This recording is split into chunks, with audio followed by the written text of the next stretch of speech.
नहीं है कि अपने हेलीकॉप्टर, वो तो जो एयरफोर्स का है वो अलग काम है, 30% है, लेकिन आर्मी ने जो ड्रोन से अटैक किया है वो काफी दूर तक किया है और उसका निशाना बहुत सटीक पड़ा है। सर आपको ध्यान होगा 1999 के टाइम पे, आज से 25 साल पहले कारगिल में आर्मी और एयरफोर्स क्या करता था, टारगेट को लेजर से डेजिग्नेट करता था, नीचे से हमारी 155 बोफोर जो थी उस टारगेट पे पिन पॉइंट अटैक करती थी। ये हमने सन 99 में कर दिया। आज हम 26 साल बाद बैठे हैं, एयरफोर्स के मेरे सीनियर यहां पर मौजूद हैं, वो इस बात की तस्दीक करेंगे कि ये फैसिलिटी हमारे पास पहले थी, आज नहीं है। मैं तो ये कहूंगा यूके देवनाथ सर कि एयरफोर्स को बहुत ज्यादा मेहनत करने की जरूरत नहीं पड़ी, क्योंकि आर्टिलरी से ही काम चल गया। भाई मेहनत तो पूरी करनी है। सर 10 से 15 किलोमीटर के इलाके को 10 से 15 किलोमीटर के इलाके तो हमारी नेवी भी तैयार है, एयरक्राफ्ट कैरियर खड़ा हुआ है, वो वहां से ये पहले से तय था सर, ये तो पहले से तय था कि अब हमारे पास जिस तरीके के हथियार मौजूद है, हमें ना तो अंदर जाने की जरूरत है, ना हमारी एयरफोर्स को अंदर जाने की जरूरत है। खड़े खड़े सरहद मैपिंग कीजिए और करके मार सकते हैं। 300, 350, 400 किलोमीटर की जब मिसाइल आपके पास मौजूद हो तो आपको अंदर जाने की जरूरत क्या है? तो बट ऑब्वियस है कि उसमें प्रत्युष, वैसे मैं बता देता हूं, ये पहले से ही तय हो जाता है। आर्मी के पास अपनी इंटीग्रेटेड फायर पावर होती है, उनकी आर्टिलरी जो है सुपरचार्जर्स के साथ, जैसे बोफोर्स है 40 किलोमीटर तक फायर कर सकती है। आर्मी के पास पिनाका रॉकेट्स हैं जो कि वहां पर डिप्लॉयड हैं, वो 80 किलोमीटर तक दुश्मन को निस्तानाबूद कर सकती है। तो क्या होता है कि अगर दुश्मन का टारगेट 40 किलोमीटर या 70 किलोमीटर 80 किलोमीटर से ज्यादा दूर है तो वो काम एयरफोर्स को सौंप दिया जाता है। देखिए मैं एक चीज बोलता हूं, जब हम बोलते हैं कि पिनाका का रेंज 40 किलोमीटर है तो इसका मतलब ये नहीं है कि वो एलओसी पर बैठकर फायर कर रहा है। जाहिर बात है वो एलओसी से 10-20 किलोमीटर पीछे रह के फायर करते हैं, तो दुश्मन के एरिया में पिनाका करीबन प्रैक्टिकल 20 किलोमीटर अंदर जाता है। इसी तरह से हम बात कर सकते हैं दूसरे रॉकेट्स एंड मिसाइल्स का।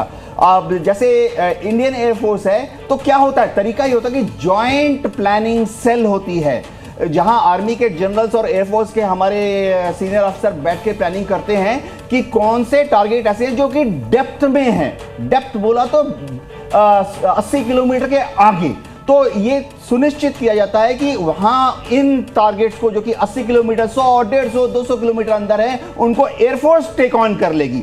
एक और चीज जो बहुत क्रिटिकल है सर, ये हम इस वक्त दिखा रहे हैं, जो पाकिस्तान का एयर स्पेस है वो बिल्कुल खाली है।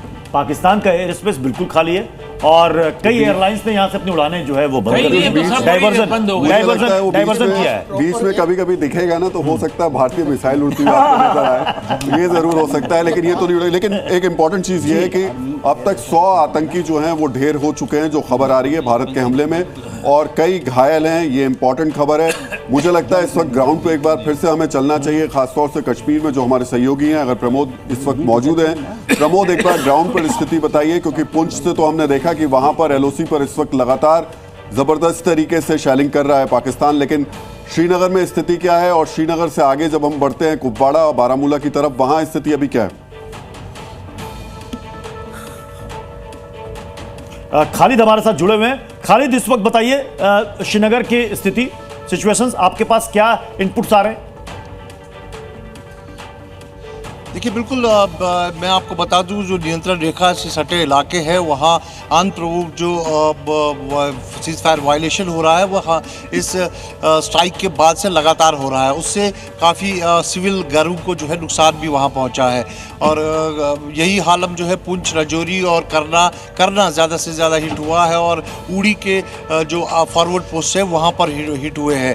तो सिविलियन एरियाज़ में पाकिस्तान के गोले जो है देखने को मिल रहे हैं। आप जो रिटेलिएशन उसने स्ट्राइक के बाद किया है, और जो हमें इंफॉर्मेशन मिली है कि मुरेदके में 4 स्ट्राइक्स की गई है, और जो साथ ही साथ भावलपुर है वहाँ 3 स्ट्राइक्स की गई है, और एक और स्ट्राइक दूसरी जगह की गई है। खालिद, ये इंफॉर्मेशन लेंगे, लेकिन उससे पहले एक बड़ी खबर हमारे पास आ गई है और जिसका इंतजार हम लोग कर रहे थे, यानी बाकी हमारे जो मित्र देश है उनके तो जो रिएक्शंस थे वो आ रहे थे, लेकिन इजराइल का रिएक्शन जो कि सबसे इम्पोर्टेंट है, और कहा जा रहा है कि इस बार की स्ट्राइक उसी अंदाज में की भी गई है। उसने भारत के इस पूरे के पूरे जो हमारा एक्शन है, जो बदला है, उसका समर्थन किया है, और उन्होंने कहा है कि अपने सेल्फ डिफेंस के लिए इस तरीके का जो काम भारत ने किया है वो उसका समर्थन करते हैं। जो आतंकवादी हैं उनको कहीं भी छिपने की, उनको कोई ऐसी जगह नहीं मिलनी चाहिए जहां वो छिप सके। तो ये जो बात की जा रही थी कि अमेरिका की तरफ से तो हो गया, लेकिन इजराइल जो कि सबसे महत्वपूर्ण है, हमारा मित्र देश भी है, और एक तरीके से पाकिस्तान को डर भी बार बार सता रहा था कि जिस तरीके से इजराइल ने हमास को मारा, ऐसा ना हो वैसे ही हमला भारत हमारे साथ भी करे।